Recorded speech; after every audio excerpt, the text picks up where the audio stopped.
Friends നാട്ടിൽ നിന്ന് വന്നപ്പോൾ ഒരു വെറൈറ്റിക്കായി ഇറ്റാലിയൻ ഡിഷ് എന്തെങ്കിലും ഉണ്ടാക്കി കൊടുക്കാമെന്ന് ഞാൻ കരുതി. അങ്ങനെ ഞാൻ ഒരു ക്രീമി പാസ്ത ഉണ്ടാക്കി. അതിന്റെ റെസിപ്പിയാണ് ഇന്ന് ഞാൻ നിങ്ങളെ പരിചയപ്പെടുത്തുന്നത്. PJ ലണ്ടനർ കുക്കിംഗ് സ്റ്റാറിന്റെ പുതിയൊരു വീഡിയോയിലേക്ക് സ്വാഗതം.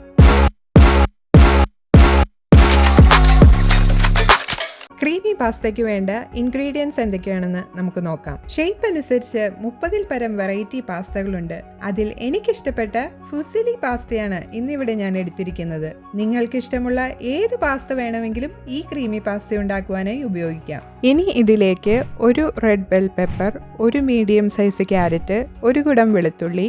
ക്യാരറ്റും ബെൽ പെപ്പറും വളരെ തിന്നായി നീളത്തിൽ അരിഞ്ഞെടുക്കുക. വെളുത്തുള്ളി ചെറുതായി ചോപ്പ് ചെയ്തെടുക്കാം. 2 പീസ് ബട്ടർ, 1 ടീസ്പൂൺ കുരുമുളക് പൊടി, 1 teaspoon Italian herbs, 1 teaspoon red chilli flakes, 300 ml double cream എന്നിവയാണ് വേണ്ടത്. ഇറ്റാലിയൻ ഹെർബ്സും ഡബിൾ ക്രീമും മാർക്കറ്റിൽ ഈസിലി അവൈലബിൾ ആണ്. ഇനി നമുക്ക് ക്രീമി പാസ്ത ഉണ്ടാക്കുന്നത് എങ്ങനെയാണെന്ന് നോക്കാം. നമുക്ക് ആദ്യം പാസ്ത കുക്ക് ചെയ്യണം. അതിനായി ഒരു പാത്രത്തിൽ വെള്ളം തിളപ്പിക്കുക. തിളച്ചുകൊണ്ടിരിക്കുന്ന വെള്ളത്തിലേക്ക് പാസ്ത ഇടുക.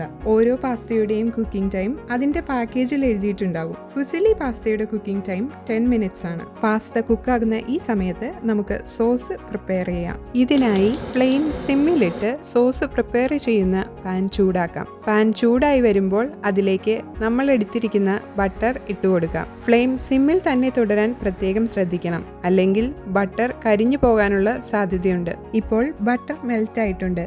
അതിലേക്ക് ചോപ്പ് ചെയ്ത് വെച്ചിരിക്കുന്ന ഗാർലിക് ഇട്ടുകൊടുക്കാം. ഗാർലിക് ഒന്ന് നന്നായി ഇളക്കി കൊടുക്കാം. ഗാർലിക് ഒന്ന് കുക്കായി വരുമ്പോൾ അതിലേക്ക് അരിഞ്ഞു വെച്ചിരിക്കുന്ന ക്യാരറ്റും ബെൽ പെപ്പറും ഇട്ടുകൊടുക്കാം. നിങ്ങൾക്ക് ഇഷ്ടമെങ്കിൽ യെല്ലോ ബെൽ പെപ്പറോ ഗ്രീൻ ബെൽ പെപ്പറോ ആഡ് ചെയ്യാം. അപ്പോൾ നമ്മുടെ ക്രീമി പാസ്ത കുറച്ചുകൂടി കളർഫുൾ ആകും. ക്യാരറ്റും ബെൽ പെപ്പറും നന്നായി വേവുന്നത് വരെ ഇളക്കി കൊടുക്കാം. ഈ സമയം നമ്മുടെ പാസ്ത എന്തായെന്ന് നോക്കാം. പാസ്ത നന്നായി വെന്തിട്ടുണ്ട്. നമുക്കതിന്റെ വെള്ളം ഡ്രെയിൻ ചെയ്ത് മാറ്റിവെക്കാം.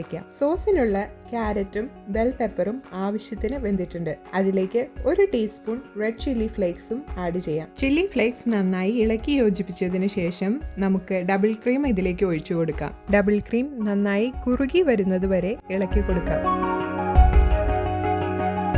കുറുകി വന്നിരിക്കുന്ന ഈ സോസിലേക്ക് ഇറ്റാലിയൻ ഹെർബ്സും ഉപ്പും കുരുമുളക് പൊടിയും ആഡ് ചെയ്യാം.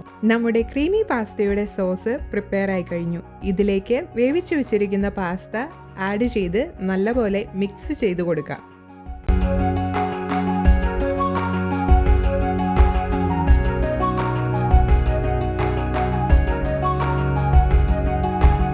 ഇതാ നമ്മുടെ പാസ്ത റെഡി ആയി കഴിഞ്ഞു. ഇത് നമുക്കൊരു സെർവിംഗ് ഡിഷിലേക്ക് മാറ്റാം.